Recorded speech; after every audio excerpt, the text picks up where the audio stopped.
Dr. Randa, a biologist at the College of DuPage, and I'm here to answer one of our STEM questions. So many of you are aware that penguins are birds, and on the left side of the screen, we have a picture of a variety of birds. Some of these birds are shown flying. Some have amazing feathers, like this peacock, and there's some flightless birds, including the penguins. On the right-hand side, we have a picture of penguin diversity. So of the about 11,000 birds that have been described in the world, there's about 18 species of known penguins. Some of the characteristics of birds that are fairly well known are that birds have feathers. And here is a picture of some of the different types of feathers that we can find on birds. So I have my cursor over some feathers that are characteristic of wings. There's also feathers associated with warmth, fluffy little feathers called down, and some of them are bristly and might be used for ornamentation. On the right-hand side is a picture of some of the different types of feathers on one of our penguin species, the emperor penguin. And you can see that there's a feather types similar to the diversity of feathers that you generally see in birds. Besides feathers, birds have a number of other characteristics that describe them in the group we call birds. And one of those has to do with some of their skeletal features. So on the left side of the slide, there's a picture of a chicken skeleton, and we could see the typical features of a beak and the forelimbs that birds have. This is a forelimb that is folded next to the side of the chicken. And chickens like us have elbows and wrists. They also have a breastbone that's called a sternum. And if you could see my cursor, towards the bottom part of this rib cage is a really big, long, flat bone, and that's called the keel. It's a projection of the sternum where really strong chest muscles that help to support flight are found. Here's a picture of a penguin skeleton, and we could see some of the same forelimbs and the keel, but we know that penguins are not birds that fly. For comparison, there's a picture of a bird silhouette in flight, and you could see some of its skeletal parts and how the wings are supported by these forelimbs. So we see a lot of similarities between penguin and other bird skeletons. And birds that fly have very lightweight skeletons, but penguins have very dense skeletons. So let's take a look at the penguin wings, which are their forelimbs, but we often call them flippers as well. In the picture up here, we see that instead of bending like the bird in flight, this modified wing or flipper is actually really stiff. And when we look at a bird, here's one hopping off of an ice floe, we don't really see that they're able to use those small, stiff limbs for flight. Remember, penguins are also pretty dense and heavy. So here's a picture of a penguin that is moving through the water, and they're using their wings to help propel them. So these wings or flippers are actually pretty strong. Most birds actually get their power by pushing down against air, but these penguins are moving through some really dense medium that is water. And so they have muscles in their forelimbs, flippers, or wings that allow them to power both down and up, and they can get some of that power from muscles in their wings as well as really strong chest muscles that are attached to that big keel you saw earlier.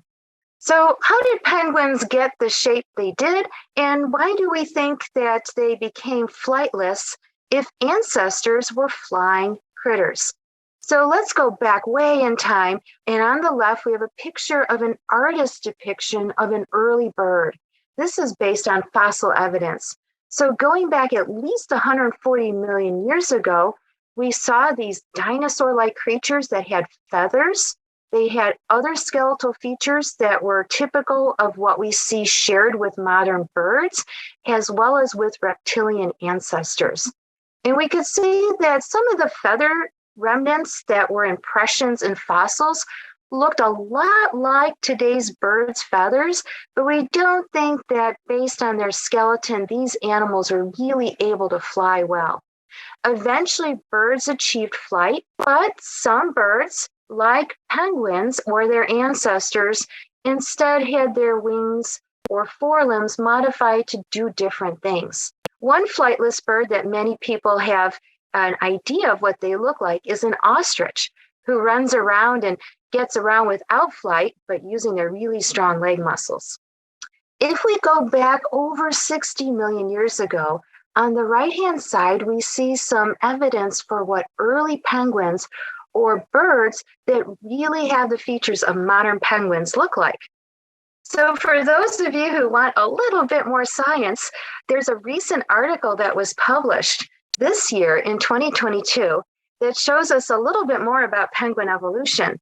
So I'm going to throw out some terms here for you.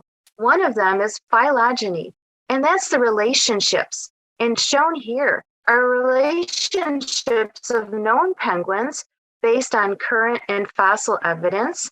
And so we use the term extant for currently living species and extinct. And this is showing all of their potential relationships. The other cool thing is biogeography. Penguin ancestors were first discovered off the coast of New Zealand. So if we look at the lower left picture, we can see that going back about 60 million years ago, all the modern times, and over the course of penguin evolution, distributed themselves across the southern hemisphere. There are a few species that live in very cold waters, but some can also inhabit waters that are a little bit warmer. So they are found in a diversity of habitats. And I want to leave you with pictures of penguins swimming. This is what they do best. And this is what, over the course of their evolution, led to the modification of their wings into these wonderful flippers. Penguins can be found sometimes out to sea for over 3/4 of their life, coming only onto land to breed.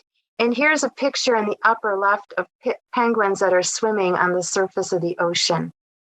Penguins do other things too. They can move across the surface and underwater doing something called porpoising, where they will swim near the surface just below it and then come up arcing. But we really know penguins for their amazing abilities underwater. And on the lower left, we see penguins that are diving and swimming, where they will go after a variety of marine food like fishes and even shrimp-like crustaceans. One of the most amazing things about penguins is that they are able to launch themselves out of the water really quickly. And like other birds, their feathers can trap air. And penguins can trap air under their feathers. And when they start to go down in the water, that air compresses.